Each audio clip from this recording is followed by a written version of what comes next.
from here, you just look at things from the eyes of the real world, not through the lens of what a certain newspaper wants you to think or say. You've just seen how the sell-off of all of these things, in the end, serves private interests rather than the public interest. In some ways, we're rolling back the 1980s. We're kind of saying the country took a very serious series of wrong turns in the 1980s, and it's left people in a situation where the essentials of life, they've become way expensive compared to everywhere else in Europe.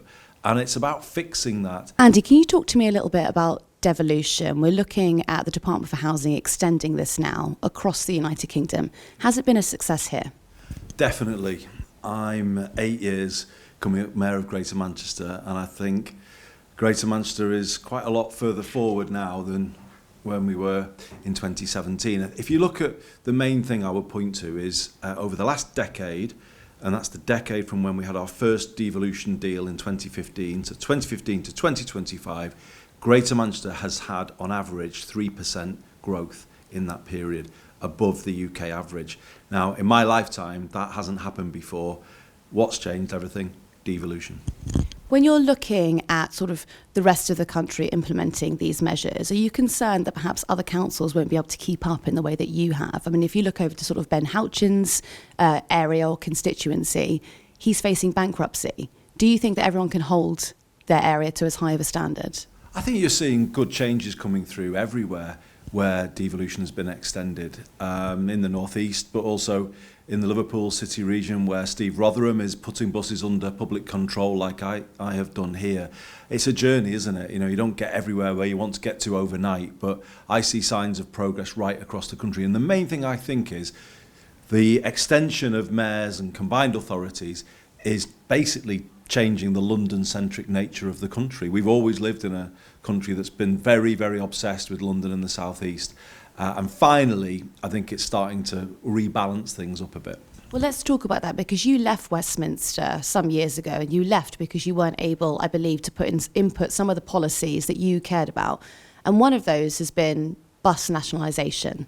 Why do you think you wouldn't be able to deliver that in Westminster, but you have been able to through devolution?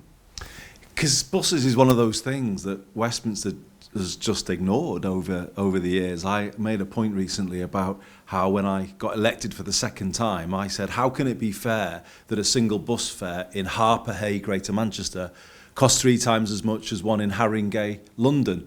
And shortly after I made that speech, 10 Downing Street called Transport for Greater Manchester and said, oh, the Mayor can't be possibly right about that.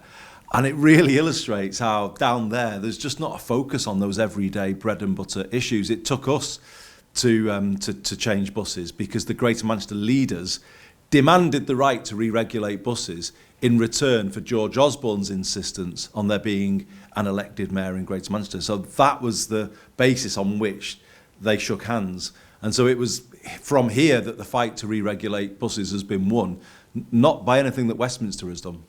Do you think that that's because perhaps in Westminster it's more difficult to implement a socialist policy? Do you think that you've been able to implement that because you've been free of those constraints? I think from here, you just look at things from the eyes of the real world, not through the lens of what a certain newspaper wants you to think or say. And when you just look at the reality, or when I came in, if I looked at the reality of buses here, as I say, bus fares, single bus fares, they were over £4 in some circumstances. Routes had just been ruthlessly cut over the 4 decades of deregulation. This wasn't a bus service for the people, it was serving vested interests. And that was absolutely plain to see. So, yeah, it was just right for me to put that right. But then if you look at other things like energy bills, rail, homes, you've just seen how the sell-off of all of these things, in the end, serves private interests rather than the public interest. So I've said the kind of role that we've done here and other mayors around the country, in some ways we're rolling back the 1980s. We're kind of saying the country took a very serious series of wrong turns in the 1980s, and it's left people in a situation where the essentials of life, water, homes, electricity, buses, rail, these essentials that everyone has got to have, they've become way expensive compared to everywhere else in Europe. And it's about fixing that. and turning things around. And that's what I feel the mayors across England are doing. What's the uptake been like on buses? Well, the great thing is I can kind of report after 40 years of consecutive decline in bus patronage in Greater Manchester under deregulation, the B network has created the first uptick again. And that's a brilliant thing for me to be able to say, because it's one thing a politician saying, oh, we're going to do this, that and the other, and then the public doesn't really bother. But actually the public are responding and saying, okay, well, we're going to use this system more. The fact that we pioneered the cap on fares, the £2 cap, and we've kept it here, is a big part of that. You can help people with the cost of living if you provide kind of a low fare, high usage public transport system. And now you've extended that as well. It's almost like you're picking out different groups who might be affected by the cost of living crisis. I know that you're now extending this to people in care. They can now travel free on the buses. Well, we've tried to make travel here cheaper for everybody, and we've just done a really innovative thing with our credit unions where people now can buy an annual bus pass, a B network pass, or an annual bus and tram pass via a credit union with weekly or monthly payments. And that's for people who might struggle with the cost of an annual upfront. They wouldn't have the money around to be able to buy one upfront, but now they can get the discount while paying through a credit union weekly or monthly. And that's a really great thing. But particularly on young people who've been in the care system, we believe here that we have a moral obligation to support them in those kind of early critical years of their life as they come through education into their early 20s. It's harder for young people to make their way in the world these days than when I was growing up, or many of the other people who are the leaders of our councils, and we recognise that. And therefore, for young people who don't have parents to fall back on, it's really important that we show them that continuing support up to their mid-20s, when you would think then, hopefully by then, they'll be able to make things work and make things pay. So that's why we're extending the free bus travel to care leavers in Greater Manchester up to the age of 25, and that is right and proper. It's the commitment that we should make. I have done a lot of work on homelessness in this city region, and I am forever just sort of really taken aback by how many people who become homeless have been in the care system. We can do better than that. We should support them more, and it's why we're putting in that commitment. That itself doesn't solve everything, but it's a help for people who are struggling to establish themselves in their early 20s. Would you like to see some of that funding come from central government? Would you like to see that rolled out across the UK? I think they should do more, to support some of the things that we're doing, because transport outside of London still isn't funded in the same way. We get bits and bobs and scraps off the table.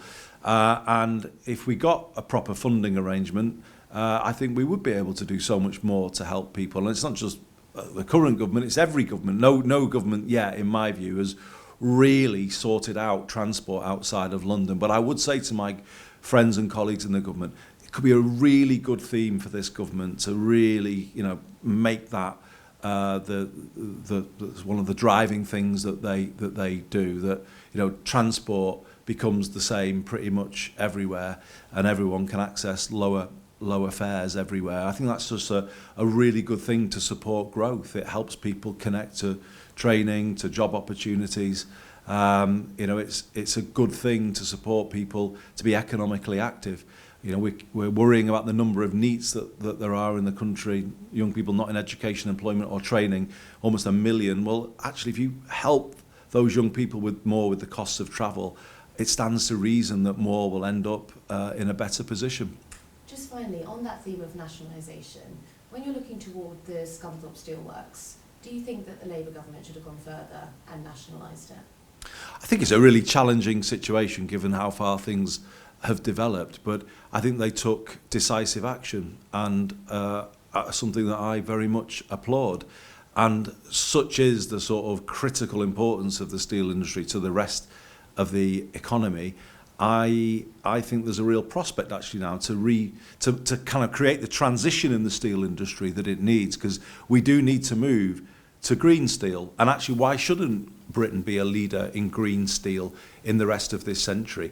We want to build green railways here, you know, the highest standard modern railways. Well, that steel industry will be really important if we're to achieve that ambition. We want to see a new line between Liverpool and Manchester. It was the first commuter railway line in the world. We think it's time to put in a new line. The Mayor of Liverpool and I are working together on that. We still think there needs to be a solution between the West Midlands and the North West. You can't have HS2 trains trundling onto the West Coast main line to complete their journey north after they've been through some sort of bat palace in the Chiltern area, you know, where we kind of seemingly have no expense spared for the bats of the Midlands, whereas people in the north don't get the same treatment, it would seem. So we're going to have to fix that issue. The serious point I'm making is we should have a commitment to modern rail infrastructure all the way up the country to the northwest and across the country from Liverpool through Manchester over to